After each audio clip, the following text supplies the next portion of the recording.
Hello प्यारे students, this is AJ Yadav from MPIC Rudhauli बस्ती। बच्चों, आज का हमारा वीडियो 12वीं कक्षा में पढ़ने वाले विद्यार्थियों के लिए उनके पोएट्री सेक्शन से माई हेवन नामक कविता से है। आज हम आपको इस पोएट्री सेक्शन का 6वां पाठ, आपके वर्तमान सिलेबस के अनुसार आपका पोएट्री का 6वां पाठ होगा। हम इसे पढ़ाने जा रहे हैं। पाठ का नाम है माई हेवन और इसके लेखक हैं हमारे देश के एक महान कवि और लेखक RN टैगोर साहब, रविंद्रनाथ टैगोर जी। इन्होंने यह पाठ आज़ादी के पहले लिखा था। एक्चुअली ये गीतांजलि उनके द्वारा लिखी गई एक बृहद पुस्तिका थी, उसी किताब से यह पाठ आपका लिया गया है। इसमें इन्होंने बहुत ही सुंदर तरीके से भारतवर्ष की एक सुंदर तस्वीर हमारे सामने प्रस्तुत किया है कि हमारा देश किस प्रकार का होना चाहिए, हमारा देशवासी किस प्रकार के होने चाहिए, यहाँ पर लोग किस प्रकार के परंपराएं अपनाएं, लोग किस प्रकार से ईमानदार बने, आदि सब बातों की कल्पना करते हुए इन्होंने यह पाठ लिखा है। पाठ का नाम है माई हेवन, मेरा स्वर्ग। इसमें किसी स्वर्ग के बारे में बात नहीं की गई बच्चों। स्वर्ग हमारा देश ही है। हमारे देश को आगे बढ़ता हुआ देखना चाहते हैं। हमारे देशवासियों को उन्नत के पथ पर आगे बढ़ता हुआ देखने का इनका सपना है इस पाठ में। तो आइए देखते हैं कि इस पाठ में कविवर के इस सपने में क्या क्या चीज़ें शामिल हैं और ये सपना आज के वर्तमान परिवेश में कितना सार्थक है, कितना सही है, यह सब कुछ हम इस कविता के थ्रू जानेंगे। बच्चों, इस कविता की एक और सबसे खूबसूरत बातें हैं। इस कविता में कुल 8 ही लाइनें हैं। केवल 8 पंक्तियों में यह कविता लिखी गई है और सबसे अच्छी खूबसूरती है कि इस कविता के शुरुआती 7 लाइन होयर से शुरू हैं। आइए इस कविता को देखते हैं। आप देख सकते हैं इस कविता के सभी लाइनें होयर से शुरू हैं। देखिए, पहला लाइन होयर से शुरू है, दूसरा भी होयर से, तीसरा भी होयर से, चौथा 6वां होयर, 7वां होयर और केवल 8वां लाइन जो है वो ही होयर से नहीं शुरू है। तो बहुत ही शानदार पाठ आपके सामने, ग्लोरियस पाठ हम आपके सामने लेकर हाजिर हुए हैं, माई हेवन। तो आइए देखते हैं कि RN टैगोर साहब ने माई हेवन को किस प्रकार वर्णित किया है। हमारा देश कैसा होना चाहिए, यहाँ के देशवासी कैसे होने चाहिए। वीडियो को अंत तक देखेंगे तो ही इस पाठ की व्याख्या आपके समझ में आएगी। 1-2 मिनट देखने से आप व्याख्या नहीं समझ पाएंगे। तो चलिए शुरू करते हैं। Where the mind is without fear and the head is held high. कभी कहते हैं हमारा देश ऐसा होना चाहिए। व्हेयर माने जहाँ पर, the mind is without fear, जहाँ पर लोग बिना डर के रहें। माइंड माने मन, यहाँ तो मन का तात्पर्य लोगों से लिया गया है कि हमारा देश ऐसा होना चाहिए जहाँ पर लोग बिना डर के रहें।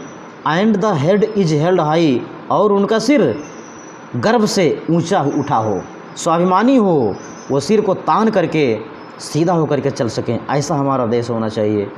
व्हेयर नॉलेज इज़ फ्री, अगला इनकी कल्पना है कि हमारा देश ऐसा होना चाहिए जहाँ ज्ञान स्वतंत्र हो, जहाँ की शिक्षा स्वतंत्र हो। स्वतंत्र का मतलब फ्री नहीं। Knowledge should be given to all without any discrimination, without any distinction. सभी को ज्ञान प्रदान किया जाए, ऐसी बातें यहाँ पर ये कहना चाहते हैं कि ज्ञान सभी के लिए स्वतंत्र होना चाहिए, सबको दिया जाना चाहिए, इसमें किसी प्रकार का भेदभाव ना किया जाए। तीसरे लाइन की तरफ हम लोग बढ़ते हैं। Where the world has not been broken up into fragments by narrow domestic walls. Narrow domestic walls मतलब होता है जाति, धर्म, भाषा के आधार पर संकुचित मानसिकता रूपी दीवार। तो देखें, where the world has not been broken, हमारा देश ऐसा होना चाहिए जो कई टुकड़ों में ना बटा हो। फ्रैगमेंट्स माने टुकड़ा होता है, हमारा देश ऐसा होना चाहिए जो कई टुकड़ों में ना बटा हो जाति धर्म भाषा के आधार पर, अर्थात country should be one, country should not be divided on the basis of caste, religion, creed and language. All the Indian people should be united. It has been the vision of the poet in this sentence. यानी इस कविता में जो कवि का दृश्य है, कवि का मनोभावना है, वो ये है कि हमारा देश कई टुकड़ों में न बटा हो जाति धर्म भाषा रीति रिवाज के संकुचित मानसिकता रूपी दीवारों से।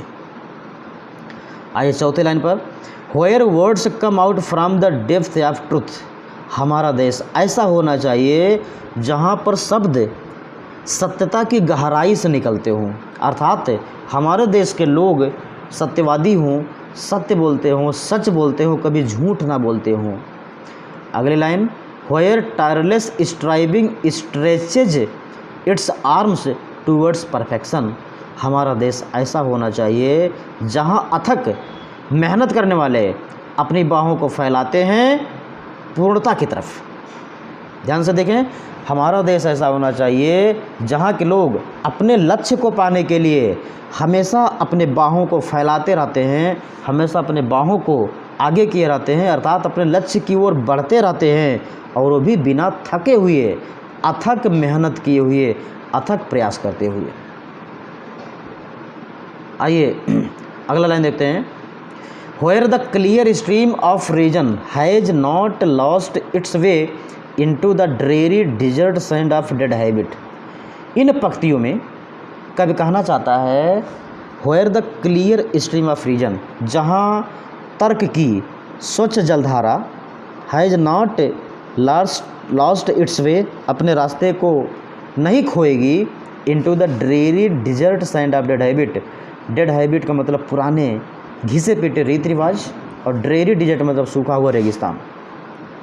कभी कहना चाहता है कि हमारे देशवासियों की तर्क रूपी स्वच्छ जलधारा पुराने मरे हुए बेकार रीति रिवाज रूपी सूखे रेगिस्तान में गुम नहीं हो जाएगी, अर्थात लोग प्रगतिवादी होंगे, पुरानी सोच के समर्थक नहीं होंगे, वह अपने तर्क का प्रयोग करके अच्छे अच्छे परंपराओं, अच्छे अच्छे नियमों, अच्छे अच्छे ट्रेडिशंस को फॉलो करेंगे, और वह मरे हुए बेकार परंपराओं को छोड़ देंगे अपने तर्क का प्रयोग करते हुए। यानी यहाँ तर्क की तुलना एक स्वच्छ नदी से किया गया है।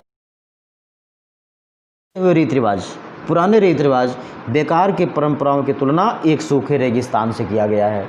जिस प्रकार स्वच्छ जलधारा अगर रेगिस्तान से गुजारा जाए तो रेगिस्तान में जाते जाते सूख जाती है, लेकिन यहाँ कवि कह रहे हैं कि हिंदुस्तानियों की स्वच्छ जलधारा रूपी तर्क यह पुराने रीति रिवाज रूपी रेगिस्तान से नहीं गुजरेगी, बल्कि यह किसी ऐसे भाग से गुजरेगी जहाँ पर पानी सूखेगा नहीं, अर्थात लोग अपने तर्क का प्रयोग अच्छी परंपराओं को अपनाने में करेंगे, वह बेकार और पुरानी परंपराओं का त्याग कर देंगे।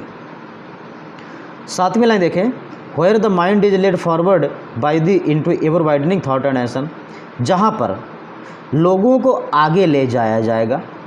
हमारा देश ऐसा होना चाहिए जहाँ पर हमारे देशवासियों को आगे ले जाया जाए, बाई दी तुम्हारे द्वारा, into ever widening thought and action, सदैव विकसित करने वाले विचार और सदैव विकसित करने वाले कार्यों से आपके प्रेरणा स्वरूप हमारे देशवासी आगे बढ़ें, ऐसी हमारी कामना है। Into that heaven of freedom my father let my country awake, कभी कह रहा है मेरे पिता परम परमेश्वर, मेरे देश को उसी आज़ादी के स्वर्ग में,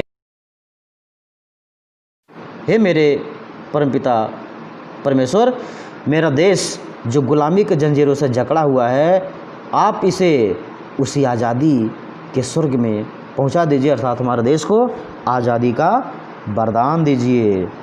तो बच्चों, यह आपके पाठ का व्याख्या था। हमें पूरी उम्मीद है कि आप व्याख्या समझ चुके होंगे। अब हम आपको इसका सेंट्रल आइडिया लिखवा करके एक आध स्टैंजा की व्याख्या करवा देते हैं ताकि पाठ आपका पूरा हो जाए। चलिए सेंट्रल आइडिया की ओर हम लोग चलते हैं। My heaven, central idea. In this poem the poet presents an ideal picture of free India before us. इस कविता में कवि हमारे सामने स्वतंत्र भारत की एक आदर्श छवि प्रस्तुत करता है। The Indian people should be self respected and fearless. भारतीय लोगों को होना चाहिए स्वाभिमानी और निडर। The education should be given to all without distinction. शिक्षा सभी को दिया जाना चाहिए बिना किसी भेदभाव के। The country should not be divided into many parts. देश को कई भागों में ना बांटा जाए। On the basis of caste and religion. धर्म और जाति के आधार पर देश को कई भागों में ना बांटा जाए। देश शुड बी ट्रुथफुल। वह सत्यवादी हों। दे शुड वर्क हार्ड कंटिन्यूसली। और वो निरंतर परिश्रम करते रहें, निरंतर मेहनत करते रहें, ऐसी हमारे कवि की उम्मीद है, कल्पना है। ये रहा आपका सेंट्रल आइडिया। अब इस कुछ व्याख्या कर लेते हैं। सेंट्रल आइडिया अभी पूरा नहीं हो रहा बच्चों। They should work hard continuously. उन्हें कठिन मेहनत करना चाहिए, निरंतर करना चाहिए। To get the target.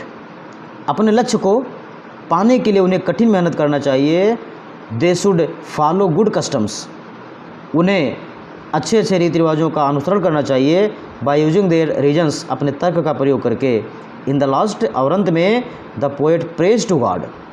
अंत में कवि भगवान से प्रार्थना करता है to bless his country with freedom, कि उसके देश को आज़ादी का वरदान दे दिया जाए। तो बच्चों यहाँ आपका ये सेंट्रल आइडिया पूरा हो जाता है। अब हम चलेंगे व्याख्या की तरफ। तो बच्चों आपके कविता का पहला स्टेंजा, होयर द माइंड से डॉट वाल्स। होयर द माइंड से लेकर के वाल्स तक लगभग 3 लाइन की व्याख्या हम लोग इस पैराग्राफ में करने जा रहे हैं। तो आइए देखते हैं।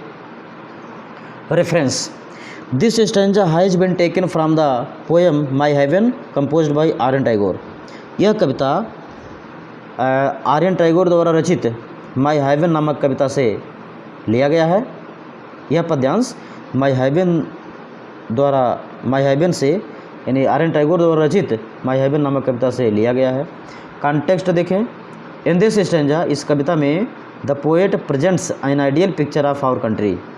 इस पद्यांश में कवि हमारे देश की एक आदर्श तस्वीर प्रस्तुत करता है। आइए अब हम चलते हैं एक्सप्लेनेशन पर। Explanation, the poet imagines that. कवि कल्पना करता है कि our country should be an ideal country. हमारा देश एक आदर्श देश होना चाहिए। The Indian people should be fearless. भारतीय लोगों को निडर होना चाहिए। They should not fear from anybody. उन्हें किसी से डरना नहीं चाहिए। They should be self respected.